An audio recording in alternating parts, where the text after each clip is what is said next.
Welcome back, Flyers Nitty Gritty fans, to Getting Gritty with It with your host, Yariv, Wolok, and my guest for the evening, one of my favorite writers ever, Bill Meltzer. Bill, welcome to the show. How you doing? Thanks, Yariv. Always a pleasure talking with you. Yeah, absolutely. And like I was saying right before this, I'm pretty excited to have you on. This is a really, let's say, pivotal moment for the Flyers overall, especially after the treacherous type of season that we had where expectations were so high and weren't even close to met. I think this is a good time to have you on, like right before we kind of get into a lot of probably the crazy season. I mean, this whole July is going to be pretty intense. Do you feel that on your end? Oh, no question. No question. I mean, you look at every rumor that's out there, and the Flyers seem to be tied to most of them. And I think there is some fire to the smoke. I don't think it's only silly season at work. Some of it's silly season, but I mean, I think that there is some fire to the smoke. Ultimately, I mean, I'm pretty confident the Flyers are going to make some moves this offseason. Will they get everything done that's on the shopping list? That maybe not. That's hard to do. There's still only so many cap dollars to go around. So much cap space you can create on top of what's already available. And, it takes two teams to make a trade too. And also every trade ultimately has a point where, it doesn't make sense to do it. Again, it takes two sides to consummate a deal. So, with all those caveats in mind, though, I expect the Flyers to make not just one move. I expect them to be an off season where you could have 3-4 moves, maybe some of them minor moves, but moves nonetheless. Yeah, no, absolutely. And I think that is the interesting part of all of this, that there is a plethora of options for the Flyers here. And I think that is the positive to take away, that this team is, while we don't have a ridiculous amount of cap space or anything, we do have a lot of assets. We have a lot of good players that we could move, that we need to move. And even in the players that are available via expansion, I mean, outside of Jake Voracek, and I would, you could argue JVR, you could argue Ghost as well. None of them will cripple the team. Even Voracek, right? You lose Voracek, you open up a large amount of cap space, which opens up other options, right? And this year's actually a pretty big crop of free agents. Maybe that's a little bit because of the expansion draft, but I do see a lot of options here. Do you find that the Flyers are kind of in a decent position, or do you think it's kind of, where they're kind of their backs against the wall? I don't think they're in bad shape. They have 10 point something million to start with going into the offseason. They do have a couple restricted free agents to sign. I think a year ago we were looking at maybe a big multi-year extension for Carter Hart this offseason. Mm-hmm. I think Carter is more in bridge contract territory, and which carries not as big of a raise as you would for the big multi-year extension. So that kind of kicks the can, a year further down the road on that. I mean, who else do they really have to resign? Yeah, I mean, Sanheim might be moved this offseason. I don't think Travis is going to get, when he signed for 2 years, as a restricted free agent a couple of years ago, he was betting on himself that his next contract would be that big extension that would carry him to unrestricted free agency, and a big raise. Hey, he'll get a raise, particularly because he's arbitration eligible this offseason, assuming he's not traded. Sure. But yeah, he will get a raise, but he's not going to be up in the territory that's going to break the bank where you're making such a huge commitment to the player that it might hamstring your ability to do other things. Nolan Patrick certainly didn't have the kind of year that he or the team wanted. He still isn't arbitration eligible. He really has no leverage. He's looking at another 1 year prove it deal. So, other than that, I mean, the Flyers really have most guys signed for at least another year. They have some unrestricted free agents coming up after next season where there are decisions that have to be made. But in terms of this offseason planning cap for next year, they're not in bad shape. And as you mentioned before, they have the assets in terms of young players, draft picks. They have all 7 of their picks, or 7 picks, 6 of their own, and the one they got from Washington for Michael Raffle. But they have a pick in every round, so they have some assets they can move around if they want to. Some teams may prefer a 2022 pick because it's considered a deeper draft, and this year was such an odd year with with the pandemic and some leagues not playing at all, some leagues having very short seasons, so you didn't get as many viewings of players. Plus last year being a shortened season, there's no under 18 worlds a year ago. So some teams might prefer, actually, if you acquire a pick 2022, which will leave the Flyers with their 2021 pick. So the Flyers have some, and other teams too, but they have the flexibility of doing that. They have the assets they can move depending on what another team wants. They can, except for goaltending, they could trade pretty much a prospect at any position and then be in pretty good shape. So I think that the Flyers have what it takes to make a couple of bigger moves, and also potentially a couple of smaller, subtle moves that I think might help the team too. I think in the overall picture, Yariv, the number one priority of the team has to be lowering the goals against average significantly. You can be a little below the middle of the pack in terms of goal scoring, even as low as 18th or 20th. If you're not at least middle of the pack in terms of goals against average, you're going to have a hard time making the playoffs. A year ago, the biggest key of the Flyers, yes, they were 7th in goals for. They were also 7th in goals against. Mm-hmm. That was the key to why the Flyers made the playoffs and actually ended up, because of the round robin part, ended up as the top seed in the East going in. This year was just such a massive disappointment where everything that could have gone wrong did go wrong. But that's where the focus has to be: lowering goals against average, improving the PK, and just a little more consistency in general. Anything they can do that will help in those areas.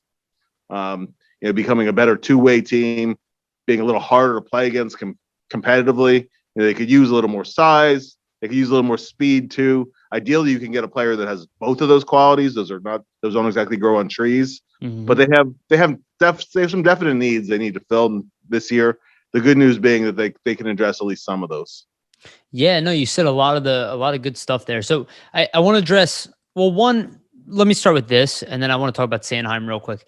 I brought this up over this past year, because I noticed this, and Chuck Fletcher addressed it. There wasn't a lot of action from Chuck Fletcher. And I understand bringing in Erik Gustafsson, but that seemed like a Band-Aid to begin with. I mean, you lost several players at the bottom of your lineup, all defensively minded, right? With Thompson and Grant, and just, again, you lost Niskanen. It didn't seem like there was a large attempt to fill those holes. Do you think by any chance Fletcher not saw this coming? And again, I do want to state that rock bottom, and I saw some rock bottom moments this year, especially that loss against New York. That was embarrassing and the worst hockey I've ever seen, probably. But what do you think? There's any kind of thought in his mind that, hey, I have an opportunity here. Expansion is coming. I mean, I see the amount of UFAs available right now. I see the cap space. You see the leverage that they have over all the players, the plethora of options. Do you think there's any chance that he kind of held back a little bit to be like, okay, I do want to keep us competitive. I think we're a playoff team at the bare minimum, right? I don't think he expected what happened will happen, but I think that maybe he saw that this was his window to make a move. Do you get any sense of that? Well, I think that they at least did due diligence on some of the names that are out there last offseason. I mean, every team at least kicked tires with Pietrangelo. He wanted to go to Las Vegas. Yep. And his agent was upfront about it, which is a good thing. You don't want to be strung along, like you're in the running if you're not really in the running. And at least they let the Flyers know early, hey, it's not going to be Philly. So they looked elsewhere. I mean, would have been great to add Pietrangelo, of course, but you can't force the player. Sure. And in other cases too. I mean, I know that they had inquiries in on guys like Schmidt, who ended up being dealt to make some cap space in Vegas. Well, guess what? Schmidt's, at least by rumors, is on the market again this offseason. And Calgary might be, I'm sorry to interrupt you, but no movement clause on him as well would have hampered the expansion. Exactly, and that forces you to protect the player. Or do the? I mean, I don't think 8 skaters is ever the way to go, just because it's to protect a 4th defenseman, and you're only protecting 4 forwards. When you also, I do think there's an element of it, long-term planning, but I think that they wanted to find a replacement for Matt Niskanen, and they just never did. I I don't think Eric Gustafson, was ever brought in to replace Madness. So. He can't. He's an offensive defenseman. I think he's the backup for Ghost. Yeah, I thought he was more exactly insurance or competition for Ghost, because Ghost was coming off back-to-back down seasons. Gustafson was only signed for this season, and maybe he gets you some points in the power play. They didn't get much from the deadline because he had such a lousy year here, but I mean that was the thought process there. Honestly, that was one of the things that really hurt the team this year. You mentioned Grant and Nate Thompson. I'll tell you, Tyler Pitlick. Was an underrated loss. He was an underrated addition the year before. The way that he got in on the forecheck, played basically the same game every night. Not a dynamically skilled player, but a guy who brought you both north-south, pretty good north-south speed, strong forechecking, pretty good size, and brought you physicality without being a penalty risk, which is something that they really could not get out of Aube-Kubel this season. Aube-Kubel took way too many penalties this year. They were kind of hoping he would step into that role that Pitlick had played a year before. He didn't, at least this year, and he's one of those guys who might potentially be on the move this offseason, just to how the numbers game works out, particularly ahead of the expansion draft. You remember in 2017, the Flyers could not protect Nick Cousins, so rather than exposing him to the draft and potentially losing him for nothing, they traded him to Arizona. Now, they didn't get much in return, as you didn't figure they would, but one of the draft picks they got, which was Wyatt Wiley, he's still in the system and had a not bad year for the Phantoms this year. So at least you got an asset back. If you're going to potentially lose a player for nothing, you might want to look to deal him. On the flip side of that, though, you want to look at teams that are in the situation where they're going to have trouble protecting useful players, and they may be in a situation where they're essentially having to offer sweeteners to Seattle not to take a certain player. And that might be a team you might be able to work a superior trade with from what they would get. And to me, Tampa Bay is the team to target for that, because they had all kinds of cap issues. They were what, $5.5 million into long-term injured reserve space for the year. I ran through this exercise today in my blog where they're probably going to protect only 3 defensemen and they do it that way rather than the 4 and 4. So they have to, but it would be a no-brainer anyway. They're going to protect Hedman, right? They'll protect Sergachev and they'll protect McDonough. Well, Chernak is a really good young defenseman. He just happens to be, have a little too much experience now where he's draft eligible. So he very well might be the guy they'd lose for nothing.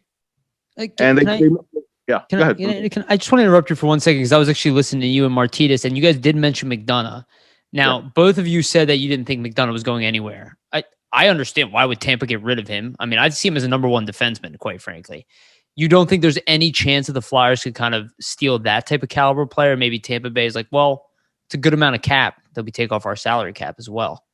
Well, I think they're about to win back-to-back cups here, right? He still plays a critical role in that defense core. Yeah. If you take him off there, that rips a pretty big hole. Well, Chernak is a good young defenseman. McDonough is still a pretty crucial player on that team. Mm-hmm. If they're going to remain, the favorite to three-peat, which is so hard to do in the NHL, I think McDonough's still a guy they need. They're an older team, though. They have a lot of players in their 30s. That's why I was thinking that. But I think where they might have guys to spare, for example, they're not going to re-sign Savard, so he's going to be unrestricted. Right.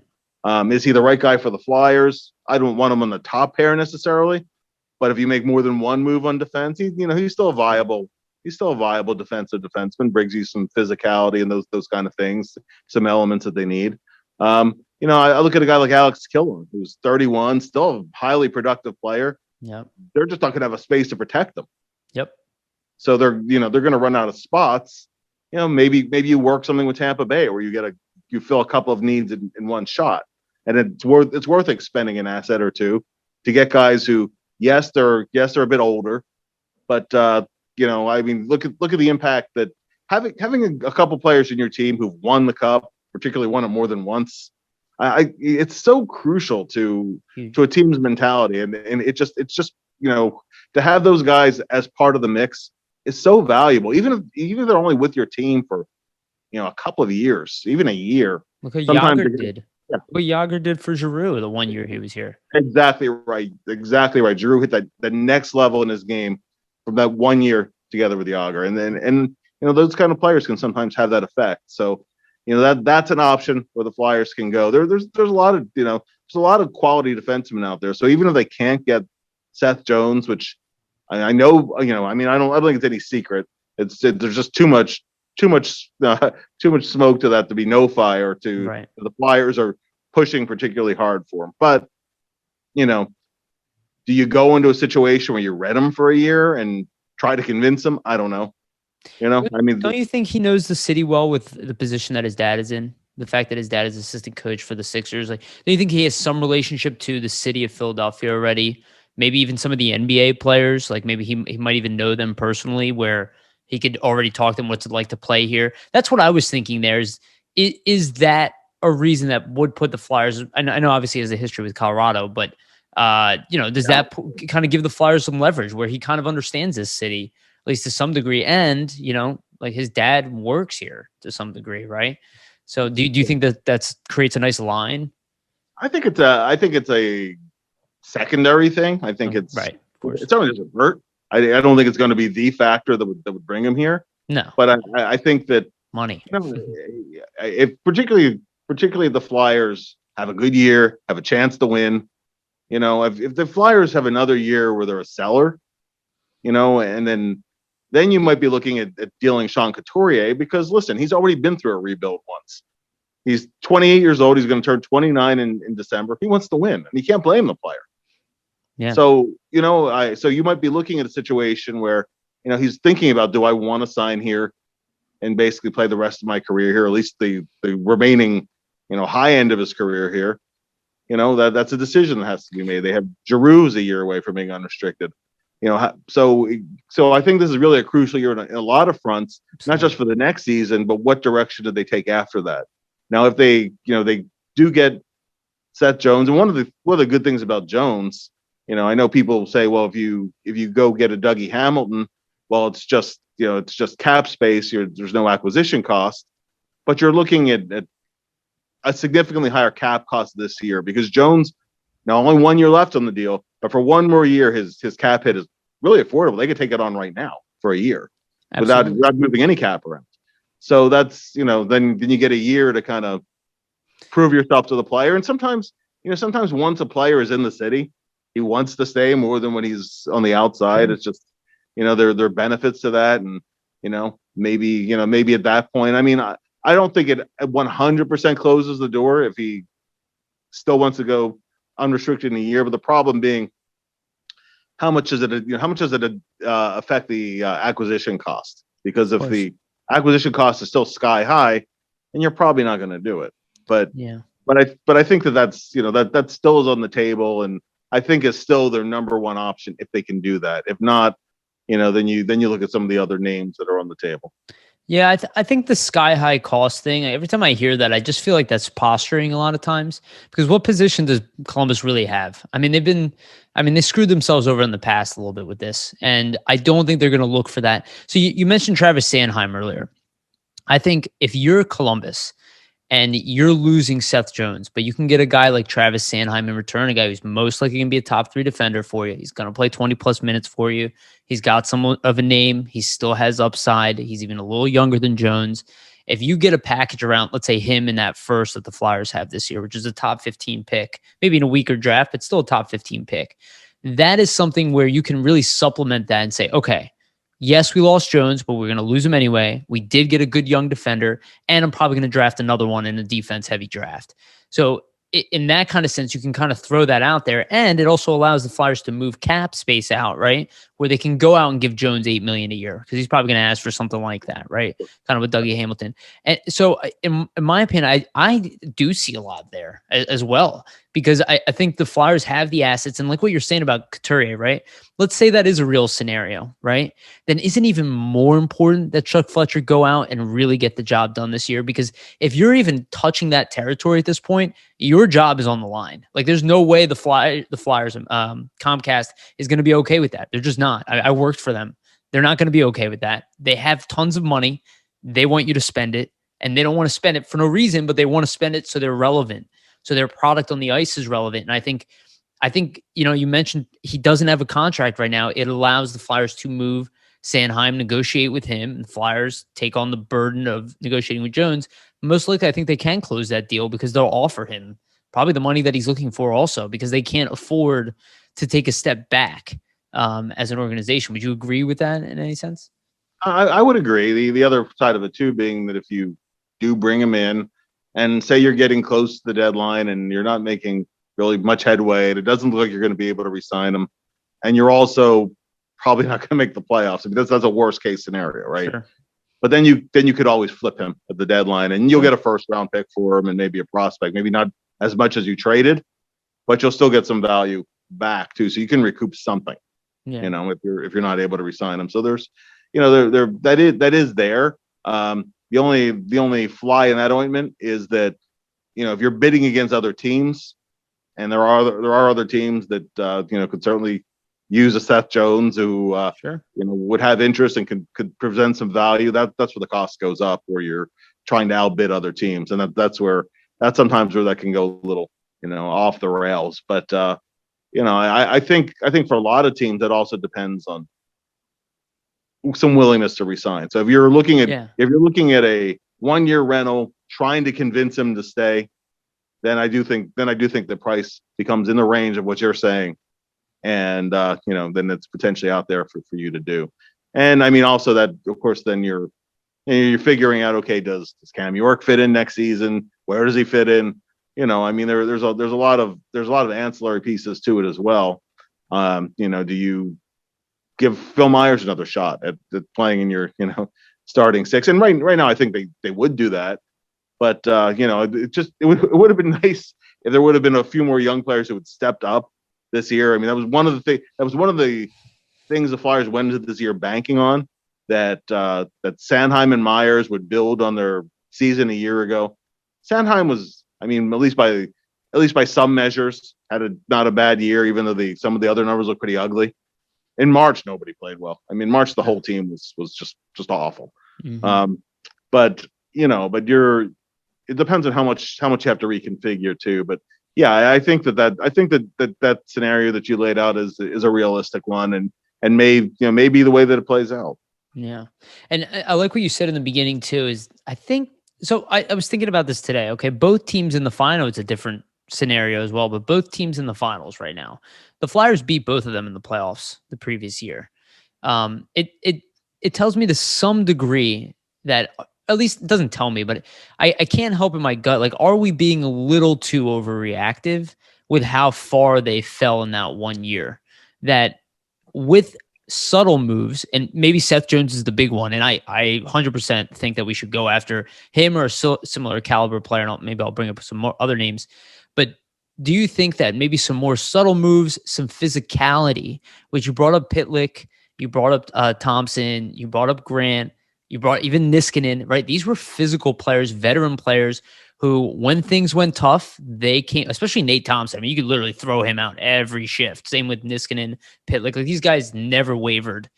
Do you think just bringing in some more subtle moves, which I think are coming, do you think that is actually enough to get the Flyers at least stabilized? Maybe they won't elevate to a point where they were the previous year, but they get to a point where they're relevant again and not spiraling.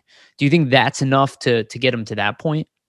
Well, I think that if you add a little bit more of the competitiveness to the mix, I think that helps.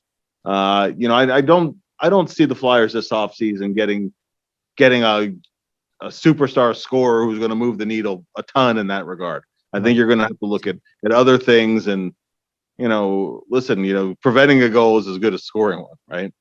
More important. Yeah, see with Edmonton. Exactly. But I don't know how available he is, but a guy like Philippe Deneau would be a really big addition to the bottom six of the lineup. Another Selke caliber forward in your lineup certainly can't hurt.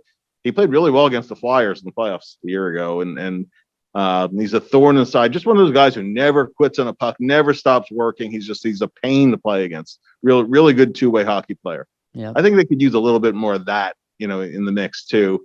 The guys like the Tom Wilsons of the world are not easy to acquire, right? Guys who bring in, and I think they need that.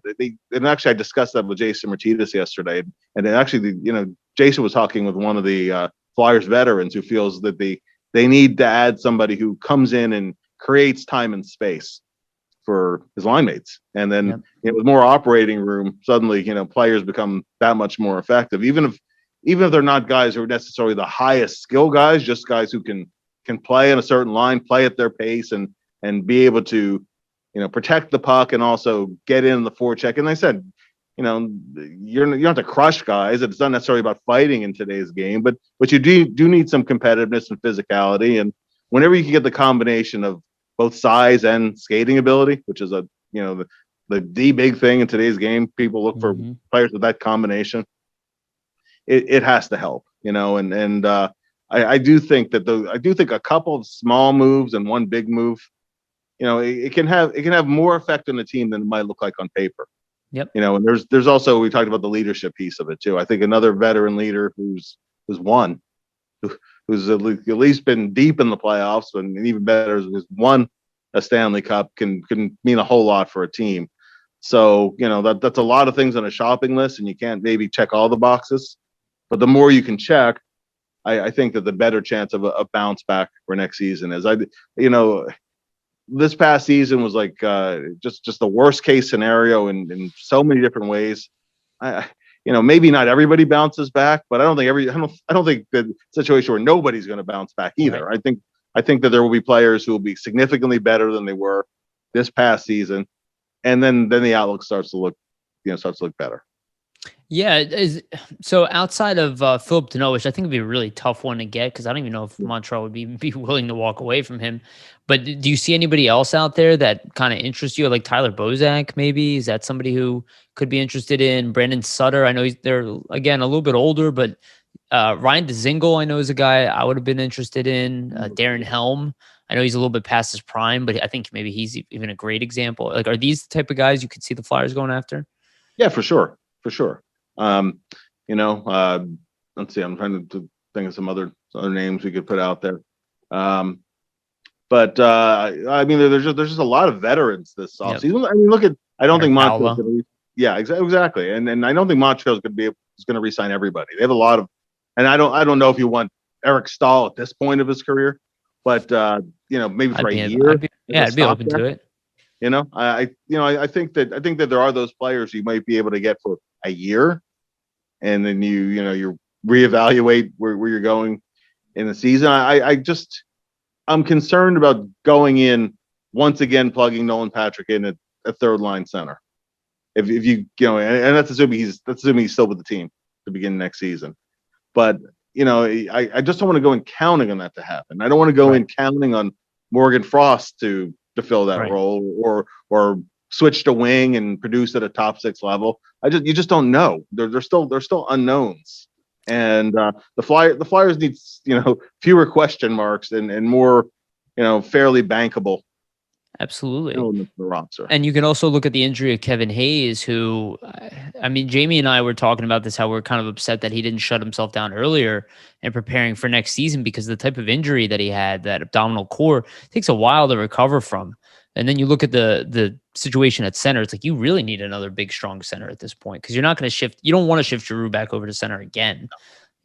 So I agree with you. In my eyes, the biggest thing is you go out and you get that top pairing defender if you can, which I think the Flyers have the assets to do it now. Like, you can't keep all these kids. There's no point. No, you're going to lose them anyway. So go out and get that top defender. Go out and get that bottom 6, that big, strong bottom 6 guy who can play defense, block shots, win physical battles. Like even a Pierre Bellemare, who, to be honest with you, if he was a little bit bigger, would have been perfect. I know he doesn't score a lot, but he plays defense as good as anybody. And then, bring in probably another guy who's more physical in that bottom 6, and then re-sign the guys that you have. I think that would be enough. And then a goaltender, obviously.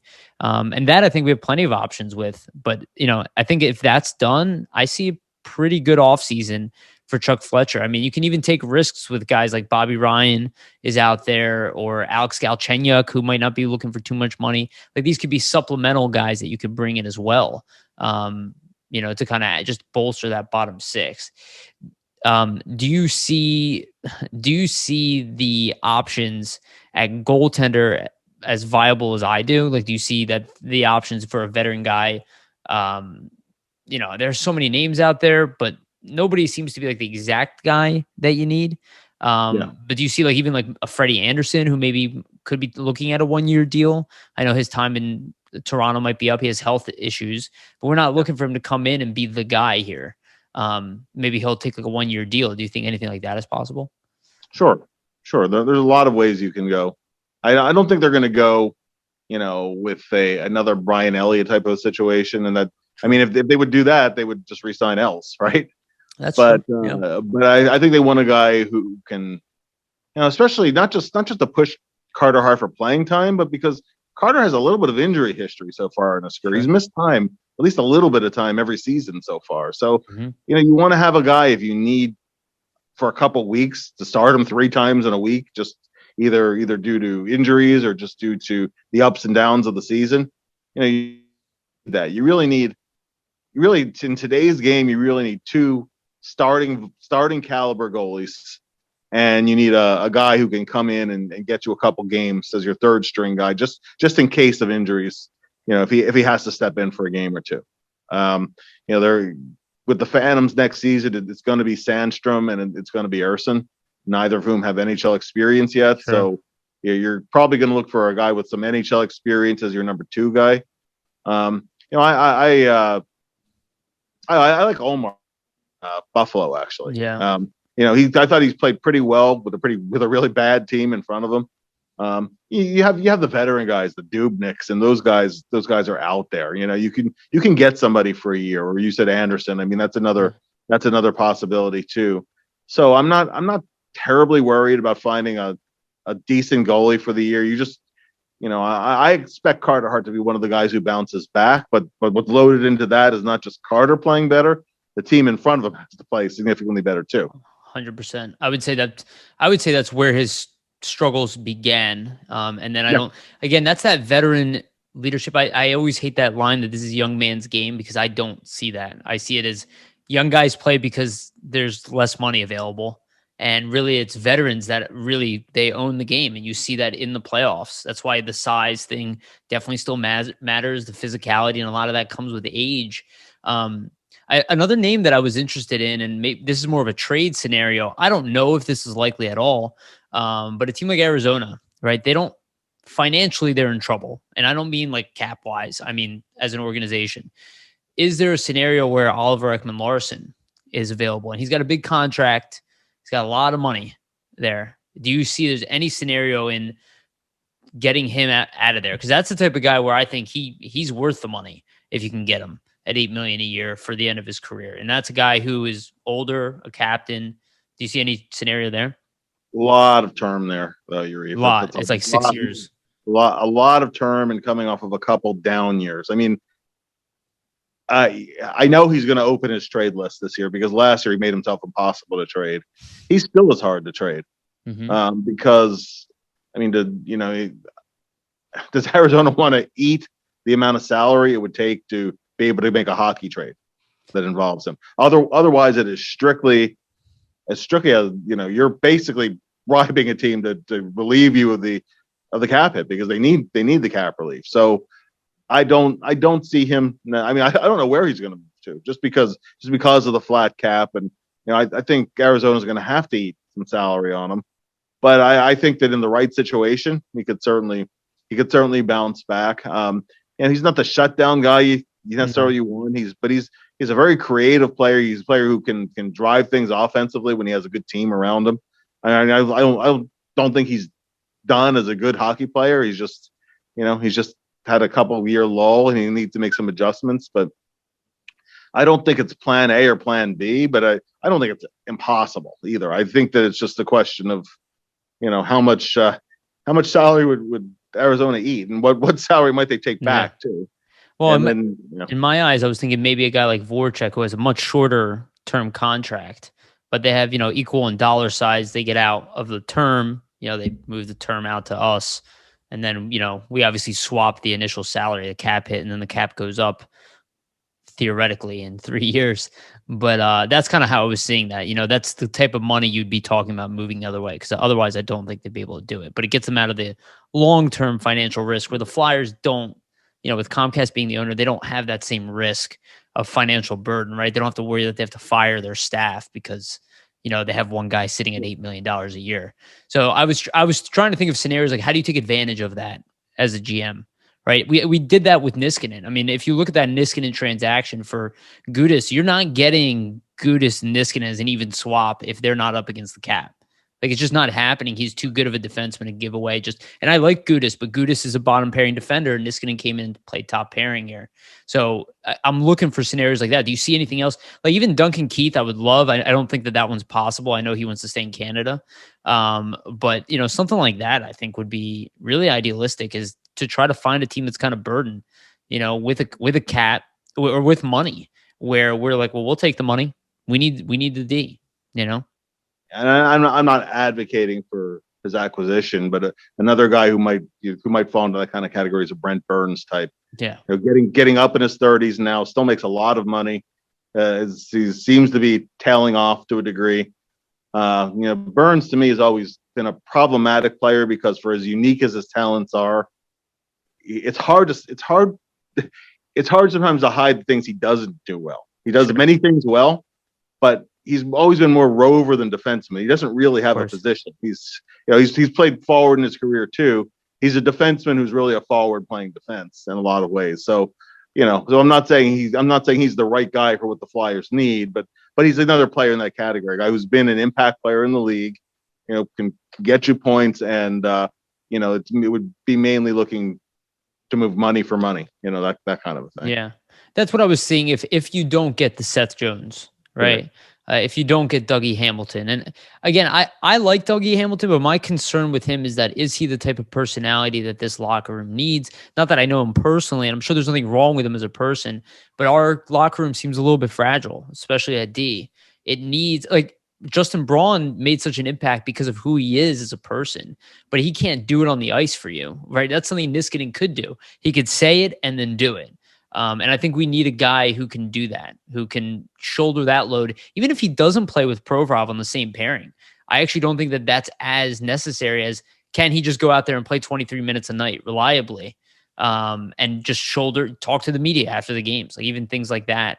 I think that's really what this team needs more of in general. I agree. They need somebody who plays every manpower situation. They want a guy who's going to be top of the penalty killing rotation on D, along with Provorov. And, if he can play power play too, great. Niskanen, of course, was in TP2 and actually didn't do a bad job at it. Right. And also sometimes, when you acquire a player, besides Washington's cap situation, Niskanen had a really rough second half, really because he had a concussion right before Christmas, and he basically played through it, and he didn't play very well through it. By the next year, he was fine again, and the Flyers got the Niskanen that had been the player that and I mean just a great complimentary player, just fit checked all the boxes, and that's that is why we always keep coming back to Jones, just because how many boxes he checks. But yes. but there are if you can't do that, and none of the bigger names are out there. You could downscale it a bit. I know that isn't what people want to hear, but you could for a year go with an Alec Martinez and another lesser name, and they could be good chemistry fits for a year, that kind of thing. Well, I think you're absolutely right, and nobody thought of, like, everybody cries about Niskanen. I always loved him personally. I was thrilled when we got him, but he was a subtle move. Nobody came in, the Flyers got Matt Niskanen, Justin Braun, and Kevin Hayes, and they're going to be one of the top teams in the East. Nobody really anticipated that, and that's kind of why I see that as, I like to kind of take a step back and be like, okay, yes, I'd love Jones. He'd be awesome. That's why I'd be willing to move Travis Sanheim to get him and a first-round pick to get him. But at the same time, I don't know if that's necessarily what we have to do to be competitive again. I think it's just a move that maybe can set us over the edge, where all of a sudden we have Provorov and Jones, and that is a very powerful young duo, one that we probably have, at least in my time, have not had anything like that. And that's where I see that kind of move. Do you kind of agree with that? That maybe that that prize move is more of like the cherry on top more than it is what's necessary? Well, I think, I think you need another impact player in the lineup. Yeah. And I mean, some of that though comes from Kevin Hayes bouncing back, right? Yes. Some of it comes from Lindblom bouncing back to his form from the year before. Some of it comes from A lot. Konechny, assuming he's Yeah, not I was crazy. gonna say. Just go right on down the list. More guys playing to the level they played at the year before, or then all of a sudden as a team you look a lot better, and they need to get the team buying in again to playing a 200-foot game, because that was certainly misplaced this year. They never got the buy-in again. Sean Couturier uses the phrase summer hockey. He uses it, but they never knocked the summer hockey out. Never. They didn't knock it out in January or in March or really any point. So they have to transform the way that they play as a team again. And so I mean I do think you need an impact move. Just I think you need to restore an element of swagger and confidence to the team too, because that's been misplaced. Let me ask you something about that, actually, because I completely agree with what you said, everything you just said there. Do you think any of that, and again, I think he is a great coach. I'm not, and I hate making scapegoats, quite frankly. But do you think any of that kind of lies on AV's shoulders, where I always kind of felt that, the confidence a lot of time comes top down, like the coach's confidence in the players, and it stems its way down, and the coach gets more out of the guys. And I think AV really did that his first year. I mean, he elevated a lot of people's play. That's why I was so surprised at what happened. Do you think any of that kind of lands on his shoulders? Because everybody's kind of worried that he doesn't want to come back. But in my mind, if they play that way again, I mean, I'm like, I don't want him back. I kind of be like, I need a different coach that, maybe he's not the problem, but I need a coach who can get more out of them. I mean, look what Barry Trotz does for every team he goes to, right? I'm kind of thinking that. Sure. And, so much, I mean, the coaches in general get a little too much credit, a little too much blame. Yeah. Totally. Just generally speaking. I mean, listen, AV has been a 5-time Jack Adams finalist, including in Philly. He's won it. He's been to the Cup finals, to Game 7, actually, with Vancouver. He took the Rangers to a Cup finals. Yeah. If you can take a team to a Cup finals and you can get to a Game 7 of the finals, you're enough coach to win a Cup. 100%. Right? Now, but a lot of it also ends up with, what's the mix of players and how does he manage the personnel? I think that in year one, he seemed to always push the right buttons. When he challenged guys, it was at the right time and struck the right note. Mm-hmm. This year, I think, listen, he's human. I think a little frustration set in for him too. Sure. I think particularly, I thought that his challenge to Carter Hart, basically challenging his work ethic a little bit and his, competitiveness, that I thought hit the wrong note. I didn't see as a valid criticism of the player. I just saw a young goalie who was going through the first real adversity of his career, just kind of struggling to handle it. I didn't find that message to be one that I agreed with. Other guys, I thought maybe he held on a little too long before he got, he eventually scratched Kevin Hayes in one game this season. And sometimes when there's a familiarity in history, maybe they hold back a little longer. But I think that, listen, the coach has paid a lot of money, and he is responsible for having the team ready to play. Now that's in the locker room too. Yep. But there's a reason why you do pre-scouts and video meetings, and you have practices when you have them. I mean, the Flyers just had so many games this season, and it's something that the March onward analytics hid, because they were actually in the positive side from team analytics from March onward. But that's because they were down 2-0 all the time. They're chasing the game, and they would make their push off sometimes in the second or third period, get back within a goal, but then fall back 2 again. And the number, the numbers might look good, but if you watch the whole game, the Flyers were never really in this. They were chasing the game all night, and there were just so many games where the Flyers just did not look ready to play. Now it predates AV, to be fair. Sure. Yeah. We said the same thing with John Stevens, and towards the end with Lavi and, and Chief and Hackstall. So it's not a new problem. And I think that, but ultimately that falls in the coach's purview of things that he is responsible for. And, I think that, as good as AV's first year was, the second year for him as well as everybody else needed to be better. And yeah, I mean, if the team were to go through something like that again, then you look at everything. I don't think you close the door on anything. I think AV and also his assistant coaches, at least Yo, as far as I'm concerned. But I mean, Lappy's moving to the Phantoms this year. We'll see how he does there. But I thought that the penalty kill was so improved a season before that even though the PK was awful this year, that Yo earned another season. Yeah. Really, the power play has just kind of been middle of the road. Just the last couple coaches. They brought in Chris Knobloch, and he was the the young hotshot coach coming over from the OHL with all the new ideas and different formation ideas, different use, different deployment of personnel. That was the same issue. They had hot streaks. They'd also go really cold. So I just I think that I think that sometimes you need some changes, but I think other times other times I think it's a more personnel issue or whatever.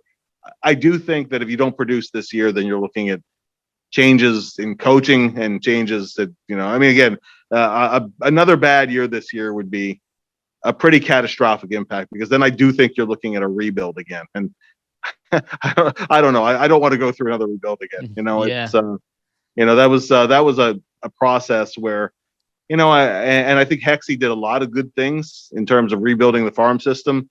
A mixed bag in terms of the salary cap. I think that's a little overrated about how well Ron did with the salary cap, because some things he did really well, other things tied the Flyers into things that they're still tied into right now. So, I give that like a mixed score. But one of the things that Hexie banked on that has not seemed to be coming to fruition, but it didn't, he took a step backwards this year, was when he was banking on the farm system rebuild, it was on becoming a contender while you still had players that, key guys on entry-level deals or the beginning of their second contract. Well, now you're getting guys who are getting, a couple years into their second contracts. They're no longer cheap, and so, so being able to do that where you can round out with a couple veterans, that gets harder to do, particularly with a flat cap now. So that's a challenge. And the Flyers also have to think long-term, right? As this core group continues to get a little bit older, there's several guys who are in their 30s now or almost in their 30s. What is the succession plan? What if some of these young players that you have don't become the next, group like Giroux or Couturier has been, or Voracek has been, to be for that matter. Yeah, absolutely. Who's going to be the next group? Who are going to be the guys you want out there with the game on the line or in an overtime or whatever? I mean, for a lot of years, when the Flyers were a bubble team, and some years they got in and some years they didn't, the only reason they were even a bubble team was because of that core group that takes a lot of heat for, why didn't the team win the playoffs? 100%. Well, part of it was they didn't put any pieces around them. That was all they had. And if you look at what was particularly on defense at that time, while they were waiting on Provorov and waiting on Sanheim, they had guys who were not bad third pairing defensemen or whatever, but you don't want Andrew McDonald on your top pairing, and you didn't want Nick Schultz playing 20 minutes a game. Absolutely. But they had nothing else at the time. And that, and they still had 96 and 98 point seasons with those kind of guys. And, I mean, they got outplayed in both series, but, they lost a 1-0 game 6 to Washington in a series where they lost Couturier for the series in game 1, and they could have driven that 7 games, and the Flyers should have gone 7 with Pittsburgh a couple of years ago, but they kind of blew it in game 7. Remember, the Flyers blew multiple leads in game 7, in game 6 there. Ended up a goal short. And that was a winnable series. As badly as they were outplayed by Pittsburgh, I don't think played really all that well in that series either. Mm-hmm. But just the point being that you get in the playoffs, you don't know what can look at Montreal this year, right? The Flyers finished 1 point behind Montreal this year. Montreal had the advantage of playing in the weakest division in hockey. And a year ago, they only qualified for the playoffs because it was expanded. Yeah. They expanded the playoff format, and they got hot in the play-ins, and then they threw a scare into the Flyers. And they kind of did the same thing this year, 4th place in the North Division. And here they are in the Stanley Cup Finals. It's down 3-1, but just to get this far, it just tells you how much parity there is in the NHL. And, does your group get hot at the right time, and you get the goaltending at the right time? I mean, all of those things enter into play. So when people say the Flyers are way away from contending, they're really not. They need. I don't think they're they're going to be a favorite. I think they're an underdog. But is it impossible to see things coming together? No, that can happen. You just don't want a lightning in a bottle kind of thing, where it's a 1 year, a one-off kind of thing. You want to be able to be, comfortable in being a contender for a while. And, they're not there. They're not there yet. And that's really what this offseason is about. Yeah, and I would say they're better off as an underdog. So I would say let's keep them that way for now. But I totally agree with you. That's why I just to reiterate what I was saying earlier, and I think you're saying as well, it's now is the time to kind of make this move. There's no fear here. You're not going to run out of young assets. Like you can move Zamula, you still have York. You can move Phil Myers. You still have Sanheim. You can move Sanheim. You still have Phil Myers. You still have Cam York. Like this isn't a team that is like you were talking about a rebuild, but it's like, what is even a rebuild at this point? How many more young players do we need? So in my mind, I'm kind of like, why don't we just put together the package we need to go get that impact player, change the locker room, because we've seen what a guy like Chris Pronger can do to a locker room. And yes, he's a unique example, but again, he elevated a good team to a great team, right? So that's what I would like to see the Flyers do. And I think that can really be what this locker room needs. So let me ask you this. The expansion draft is literally right around the corner. The draft is too hard to predict, so I'm not going to ask you who the Flyers take because we have no idea. We don't even know if we're going to have a first-round pick by the time we get there. But do you think that the names that we've heard out there so far are the most likely to go? I know Robert Haig is probably not the most likely. I know Justin Braun's probably not the most likely. But, you mentioned Aube-Kubel. You mentioned JVR. You mentioned Voracek. I'm forgetting somebody else here. Shayne Gostisbehere. Personally, in my mind, I'm still kind of like, okay, it's Hackstall. He had very good success with Shayne Gostisbehere. Maybe that's the guy. At the same time, I see a guy like Voracek. He's too expensive for them, but he does sell jerseys. So I'm like, maybe they can recuperate money, but I don't know if they're going to try to jump into that with the current financial situation around the world. What do you think is the option? Do you think they actually go for something more subtle? Like maybe the Flyers leave Aube-Kubel out there and be like, just take Aube-Kubel and we'll deal with the rest. It's possible, but I remember, that they have to get to the cap floor. It's a lot of cap to take on just to get to the floor. Yes. So they kind of have a clean slate. I mean, you can't waste it either. You can't just, at every high salary player that's out there, they have to be able to play too. But I don't know. I mean, Aube-Kubel, to me is a player who there's so many guys who are going to be like him. They're going to be out there in the expansion draft. I mean, might their scouts have looked at him and go, we really like this kid. We like the way he skates north-south. We like the physical element he brought a year ago. He showed hints of being able to score, even though he didn't really deliver that this past season. Mm-hmm. Let's take a shot. It's a low salary, 1 year commitment, and maybe we don't give him a qualifying offer. I mean, is that in the realm of possibility? Yeah, I think that. If I had to pick one player most likely, I think it would be Gostisbehere, just because he comes in, can play on a power play. I don't really think it's the Hackstall thing. I mean, honestly, he and Hack had such an up and down player coach relationship. Ghost did have that huge rookie year, but then his second year, Hack scratched him a few times, and Ghost had disagreements with Gordon Murphy as the defense coach. He had some disagreements with Rick Wilson as the defense coach, and he was in that up year down year pattern when Hack was here.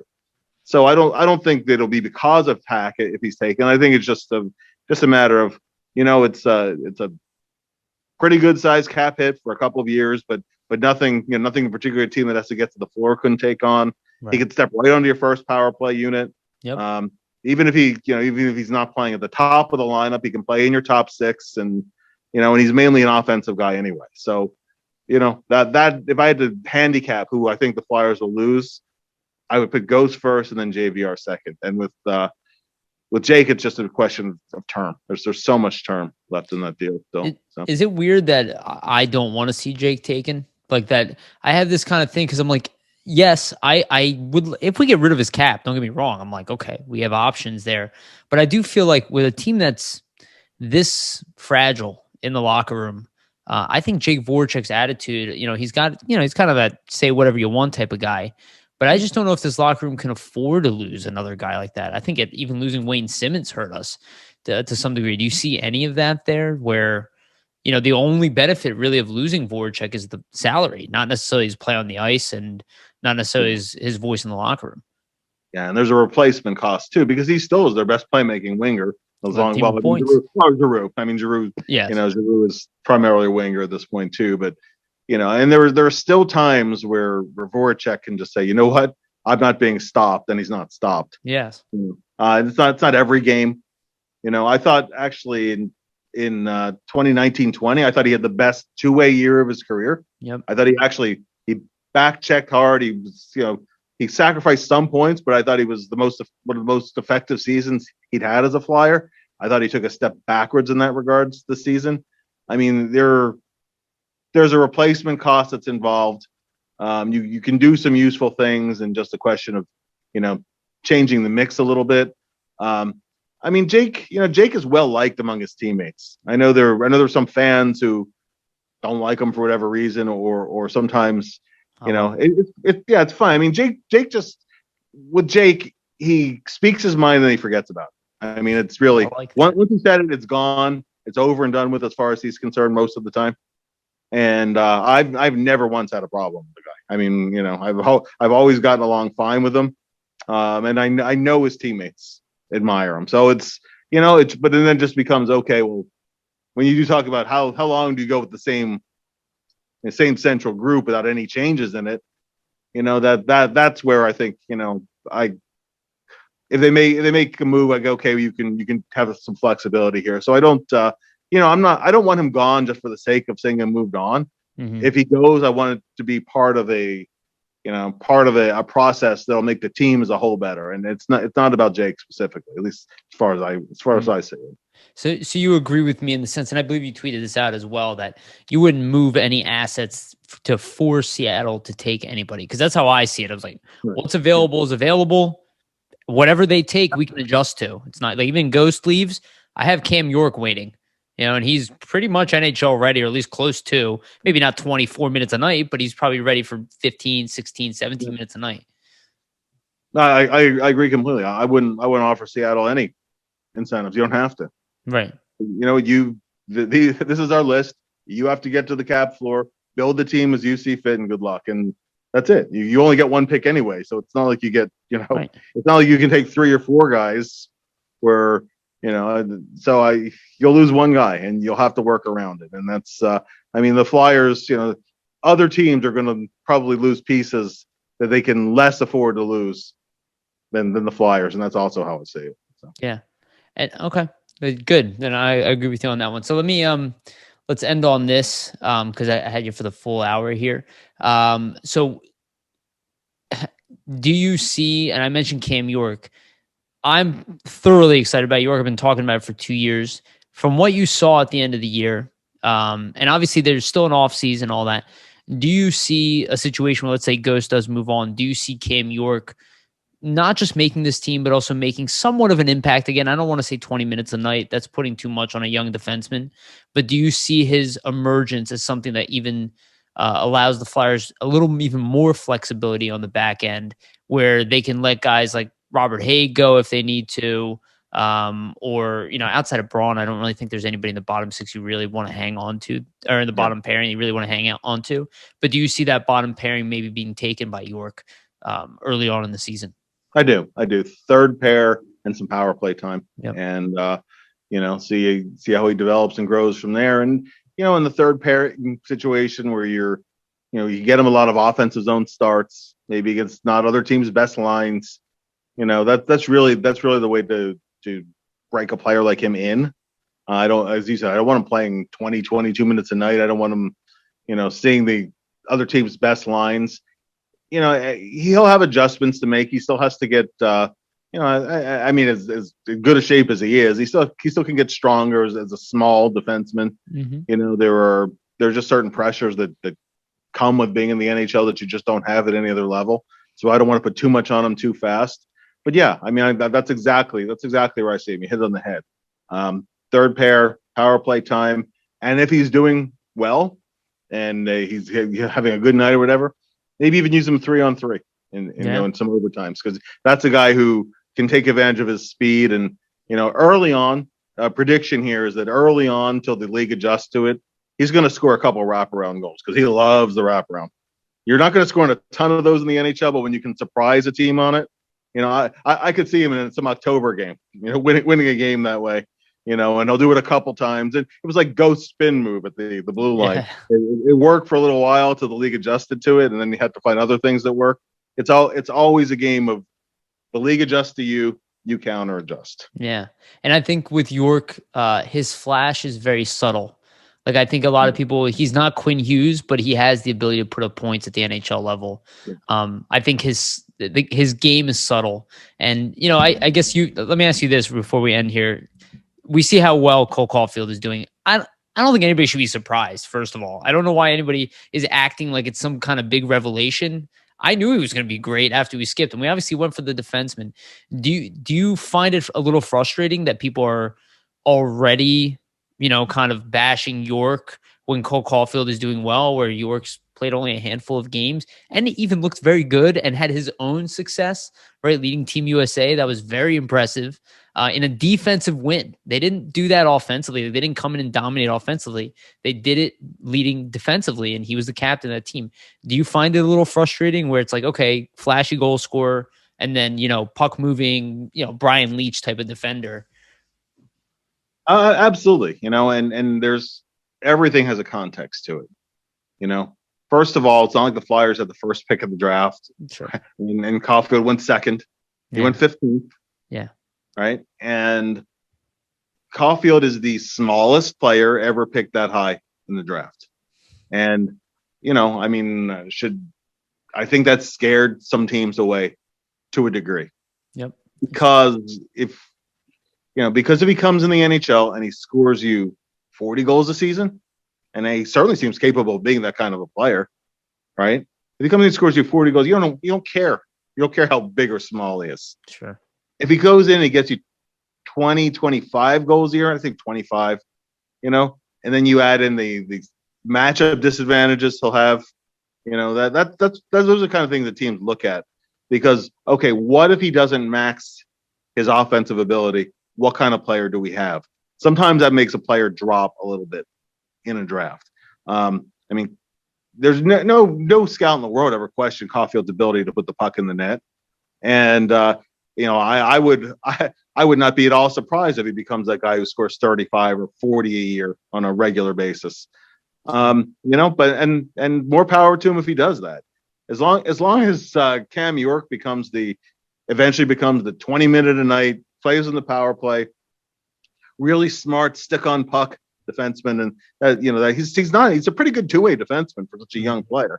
Very, very poised. Nothing rattles him. I love that. And those are all hard traits to find too. So and I don't know what how Brink is ultimately going to turn out, but the Flyers also got a second round pick and they traded up where they got Brink, so it was almost a 2-for-1 kind of a thing to trade down a couple spots. Mm-hmm. I don't see the two as a direct comparison. I don't see it as as one doing well reflects poorly on picking somebody else. I think they play different positions, different skill sets, and you opt for column A instead of column B. And as long as column A works out in the way you want it to, reasonably well, or hopefully really well, then fine. The way the draft goes. Couldn't you actually say that if you look at the decision, it was the right one because you look at what the Flyers' biggest need right now, and it is defense? It is. Honestly, any team can use a really top grade sniper, and he certainly has had some playoff success too. So it's kind of which need do you address at what time? The Flyers don't have a guy who can put the puck in the net the way the Caulfield can, so you could argue it that way too. Sure. But going into the draft, I had York as the second best defenseman available. When I did my mock, I had him actually off the board, one spot ahead of the Flyers. So I was very comfortable with the pick, and I'm still comfortable with the pick. Same. Nice. Well, is there a chance where you could say he even ends up being the best defenseman in the draft? Then more Yeah, so. I mean, certainly it's so early. You know, you have to give the player, I would say, 5 years removed from the draft until you really have kind of a sense of what you have in that player. And that's why the knee-jerk reactions, I always just kind of chuckle when they have the instant draft analysis after. You have no idea. You have no who in 2007, just to wrap this up, right? Said, Yeah. boy, Dallas got Jamie Benn in that 5th round. They really cleaned up this year. Nobody knows that at the time, right? Yeah, absolutely. Great point. I love that Jamie Benn reference because he's a guy I love on the Flyers. That's the type of guy we need here. All right, Bill. Anything you want to give people a heads up on? Anything that's coming out? Any pieces of work that you want to kind of give a shout out to that's coming out soon? Yeah, absolutely. So on PhiladelphiaFlyers.com, we've been doing an off-season inventory series. Right. It'll be looking at different players in different buckets, right? So there's your young core group, there's the veterans, the role player group, players who are on the comeback trail after down seasons, and breaking down one at a time. We lead the comeback section with Carter Hart, and I went in a lot of depth about his season this year. Based on you actually alluded to it, where early on it was really more the team in front of him dragging him down a little bit, and then it became his own struggles too, and that was really kind of how his year went. So we're doing that, and then we're moving into draft territory that we're doing, and on the Flyers Broadcast Network and Flyers Daily, we're gonna have a lot of coverage, live coverage on draft week. We'll be doing it from the skate zone in Voorhees. So the Flyers brass will be in the next room, and hopefully as the draft goes along, we might be able to pull in Brent Flair or awesome. Chuck Fletcher to talk about picks between rounds. Sometimes, I mean, they might be working the phones at that time, but we'll have them on. We'll have those kind of things. It'll be something that I'm to be presenting this year. That's very cool. Actually, I'll have to definitely check that out. All right. Well, thank you, Bill. Thoroughly appreciate it. Took you a little bit over, but thank you so much for doing this. Looking forward to reading everything you have, and looking forward to hopefully the Flyers improving themselves a little bit so we can get excited for next year. Thank you again. And thank you everybody for listening. Please like, subscribe, share, leave your comments, do whatever you got to do. Thank you so much for listening, everybody. We're going to keep these going all summer long. And remember to always stay gritty.